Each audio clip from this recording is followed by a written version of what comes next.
Thank you, Mr. Speaker. Today we debate the final passage of infrastructure funding. Today we debate the ability to move goods to the marketplace, a fundamental principle of a free market economy. From the ports of Philadelphia to the turnpike to the locks on the Allegheny River, the Pennsylvania infrastructure system is as expansive as it is diverse. Ultimately, our infrastructure has led to our economic success. I would like to highlight one critical piece of importance to me and many taxpayers across Pennsylvania, and that is the changing to the prevailing wage threshold from $25,000 to $100,000. In 1961, the average price of a new house was $12,500. You could buy two brand new houses for the prevailing wage threshold in 1961. Today, the prevailing wage threshold is still $25,000, yet everything has increased in price. Prevailing wage is an artificial wage set by the government to pay workers on government-funded projects. It escalates costs not because wages dictate it, but because the government requires it. This is bad for the taxpayers, and this historical first-ever change will help reduce costs for transportation products for local governments across the Commonwealth. This is the first time in 52 years there has been a change to the prevailing wage. Many have tried, and today we will succeed. Furthermore, infrastructure is in trouble. Our ports need updated to the 21st century. Our locks need completely overhauled. Our bridges need repaired. Our roads need remade.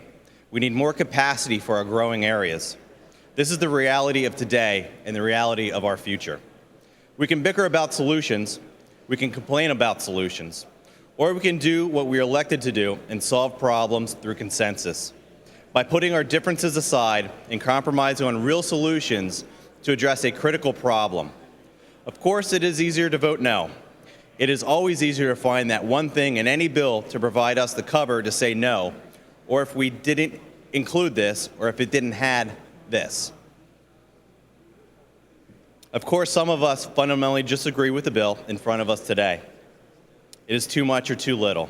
That is acceptable, as we all respect the views of others. For me, doing nothing is unacceptable. To not repair our crumbling infrastructure is irresponsible. Infrastructure is a core function of government.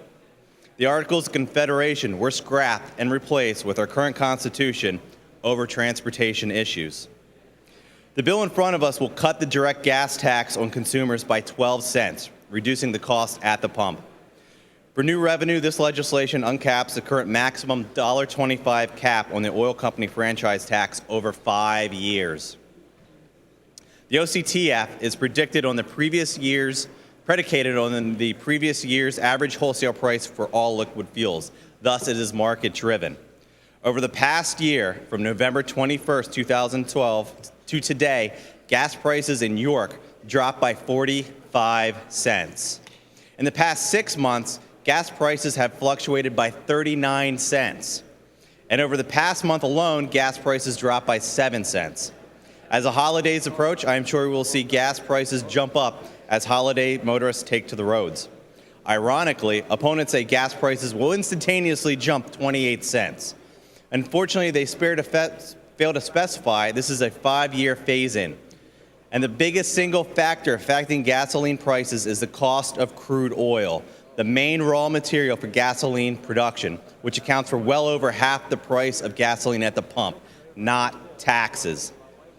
With the passage of this bill, I know the residents of the 196th district will be excited about all the projects, from safety projects to capacity projects happening all across the 196th district and in York County. In closing, I would like to leave you with the words from Alexander Hamilton, written about almost 226 years ago to this day. The prosperity of commerce is now perceived and acknowledged by all enlightened statesmen to be the most useful as well as the most productive source of national wealth, and has accordingly become a prime object of its political cares.